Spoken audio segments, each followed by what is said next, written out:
tackiest of Salem, Massachusetts. And it is where I work 6 days a week. When you are unimaginably bored, there are 2 things that you definitely do not want to do. The first is to let yourself start thinking about anything other than what is right in front of you. The tree, the traffic, the guy with his protest sign. They are all that can exist for you right now. Anything else needs to be pushed aside. Dreams, plans, memories. Those things will rush right into the void that is boredom and cause you only pain. The second thing you do not want to do is think about the fact that not thinking would be much easier if you were high right now. I cannot be high at work. I cannot be high at work. I cannot be high at work. This is what I repeat to myself as I stare at the tree across the street and wonder when the leaves will start to change and when the damp, horrible chill will enter the air and enter my bones and bring everything that comes with it. October was always a terrible month in Salem. Now it is the worst. But with the delivery of the mail comes at least a temporary break in boredom.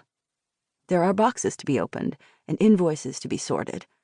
There is something to do other than sit here and feel sorry for myself, which sometimes feels like my actual full-time job.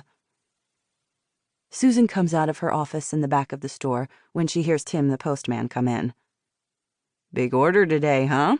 Tim says as he stacks up the boxes of deliveries. "October waits for no woman," Susan says, already examining the shipping labels. Tim hands me a pile of mail. "How about you? You ready for witch season?" he asks, winking at me. I tend to think of it more as drunken jerks in mass-produced plastic costumes that will soon end up in a landfill season, I say, going through the stack of mail. "Where are the kids' witch hats?" Susan asks, shoving boxes aside. "They're still not here. They should have gotten here yesterday." Tim gives me a good luck look and heads out. "Witch hats?" I ask Susan. "Exactly," she says. I can't tell if this is an intentional joke on my unintentional pun or not, because she is already heading back into her office.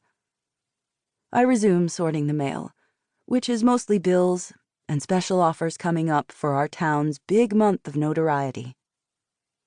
But at the bottom of the stack, there is a larger silver envelope addressed to the store, without a return address on it. Susan comes out of the back room with a box of T-shirts and the phone attached to her ear. "Why, yes, I do happen to know that witches are really popular right now, Alex. I run a witch-themed gift shop, and no matter how popular witches are, that does not change the fact that you promised me that my regular Halloween order would be in by now. 100 pointy black hats are not going to do me a lot of good come November 1st. Susan starts stacking shirts on the shelf. She looks over at me and rolls her eyes. I look down at the silver envelope in my hand, turn it over, and see a purple ink stamp of a familiar image. 2 crescent moons facing away from each other with a circle in the middle. The triple goddess. It's a witch thing. There's no getting away from witch things in this town. "Susan?" I say. She holds up a finger to indicate that she needs a minute. "Yeah, sure," she says into the phone. "You go talk to your supervisor and get back to me. Bye-bye now." She hangs up and angrily tosses the phone into the box of shirts. It's like he doesn't understand that we bring in 90% of our income in 1 month. He doesn't know Salem, I say. I mean, look around.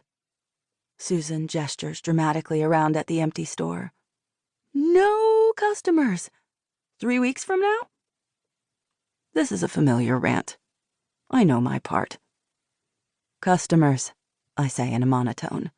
That's right, Eleanor. October means customers, and customers mean I can pay the rent, and paying the rent means...